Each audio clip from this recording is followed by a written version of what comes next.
తట్టంచావిడి పుదుచ్చేరిలో ఇప్పుడు అందరినీ ఆకట్టుకుంటున్న నియోజకవర్గం ఈ నెల 9న ఇక్కడ అసెంబ్లీ ఎన్నికలు జరగబోతున్నాయి. తట్టంచావిడి సెగ్మెంట్కు ఒక ప్రత్యేకత ఉంది. పుదుచ్చేరిలో రాజకీయ దిగ్గజాలు పోటీ చేస్తున్న నియోజకవర్గం తట్టంచావిడి.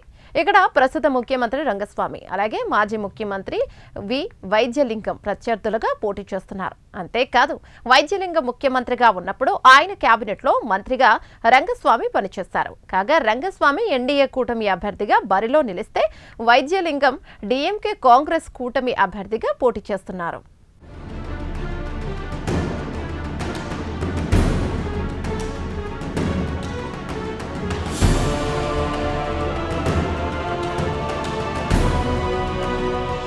తట్టంచావిడి పుదుచ్చేరిలో ఇప్పుడు అందరినీ ఆకట్టుకుంటున్న నియోజకవర్గం. ఈ నెల 9న ఇక్కడ అసెంబ్లీ ఎన్నికలు జరగబోతున్నాయి. తట్టంచావిడి అసెంబ్లీ సెగ్మెంట్కు ఒక ప్రత్యేకత ఉంది. పుదుచ్చేరిలో రాజకీయ దిగ్గజాలు పోటీ చేస్తున్న నియోజకవర్గం తట్టంచావిడి. ఇక్కడ ప్రస్తుతం ముఖ్యమంత్రి రంగస్వామి అలాగే మాజీ ముఖ్యమంత్రి వైద్యలింగం ప్రత్యర్థులుగా పోటీ చేస్తున్నారు. అంతేకాదు వైద్యలింగం ముఖ్యమంత్రిగా ఉన్నప్పుడు ఆయన కేబినెట్లో మంత్రిగా రంగస్వామి పనిచేశారు. కాగా రంగస్వామి ఎన్డీఏ కూటమి అభ్యర్థిగా బరిలో నిలిస్తే వైద్యలింగం డీఎంకే కాంగ్రెస్ కూటమి అభ్యర్థిగా పోటీ చేస్తున్నారు.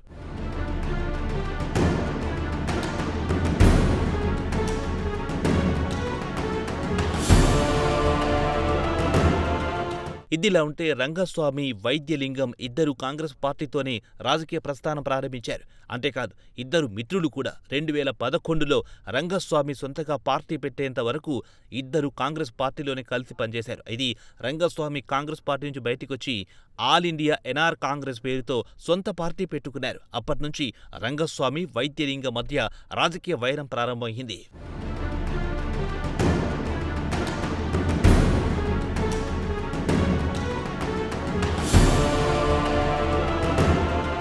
కాగా తట్టంచావిడి నియోజకవర్గానికి రంగస్వామి సిట్టింగ్ ఎమ్మెల్యే. 2021 ఎన్నికల్లో 5,000కు పైగా మెజార్టీతో ఆయన విజయం సాధించారు. అంతేకాదు నియోజకవర్గ ప్రజలకు ఆయన సుపరిచితులు. కాగా రంగస్వామికి సౌమ్యుడిగా ప్రజల్లో పేరుంది. సంక్షేమ కార్యక్రమాల అమలులో తన ప్రత్యేకత చాటుకున్నారు. పేద మహిళలకు ఆర్థిక సాయం కింద నెలకు 2,500 ఇస్తున్నారు. కాగా పెన్షన్ను 4,000 రూపాయలు చేస్తానని ఇటీవల ఎన్నికల ప్రచారంలో ఆయన ప్రకటించారు. కాగా తాను పోటీ చేస్తున్న తట్టంచావిడి నుంచే ఆయన ఎన్నికల ప్రచారం ప్రారంభించారు. కాగా ఎన్డీఏ కూటమికి అనేక సవాళ్లు ఎదురవుతున్నాయి.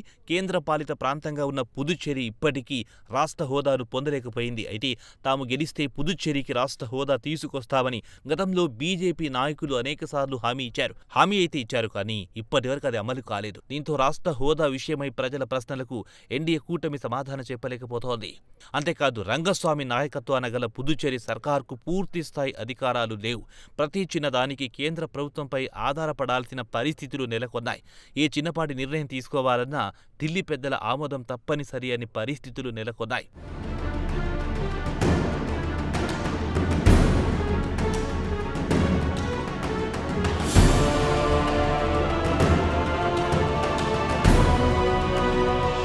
కాగా పుదుచ్చేరి అభివృద్ధికి గత 5 ఏళ్ల కాలంలో రంగస్వామి నాయకత్వంలోని ఎన్డీఏ కూటమి ప్రభుత్వం అనేక కార్యక్రమాలు అమలు చేసింది. దీంతో సంకీర్ణ ప్రభుత్వానికి పుదుచ్చేరి ప్రజల్లో గుడ్విల్ ఏర్పడింది. అంతేకాదు ముఖ్యమంత్రిగా రంగస్వామికి జనంలో క్లీన్ ఇమేజ్ ఉంది. అయితే అవినీతి మరక అంతని రాజకీయ జీవితం రంగస్వామిది. కాగా రంగస్వామికున్న క్లీన్ ఇమేజే తనను మరోసారి గెలుపు తీరాలకు చేరుస్తుందని ఎన్డీఏ కూటమి నేతలు భరోసాతో ఉన్నారు.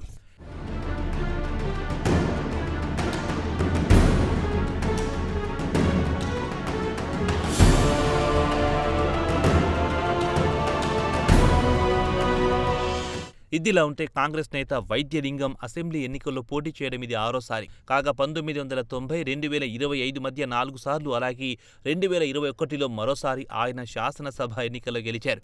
పుదుచ్చేరిలో ఫ్రెంచ్ పాలనపై తిరుగుబాటు చేసిన తెలుగు మూలాలున్న కుటుంబం నుంచి వైద్యలింగం ఎదిగొచ్చారు. తండ్రి వెంకట సుబ్బారెడ్డియార్ గతంలో 2 సార్లు ముఖ్యమంత్రిగా పనిచేశారు. కాగా తండ్రి బాటలోనే నడిచి ముఖ్యమంత్రి అయ్యారు వైద్యలింగం.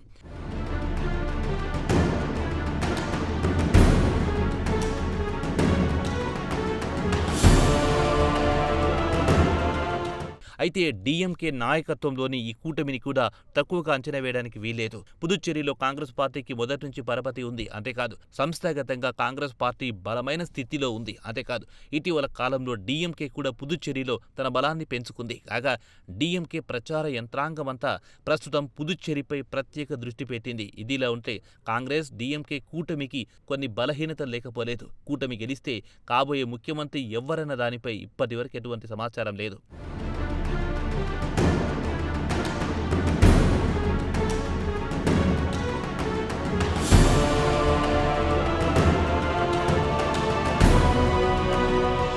కాగా రంగస్వామి ఇప్పటివరకు 4 సార్లు పుదుచ్చేరి ముఖ్యమంత్రిగా పనిచేశారు.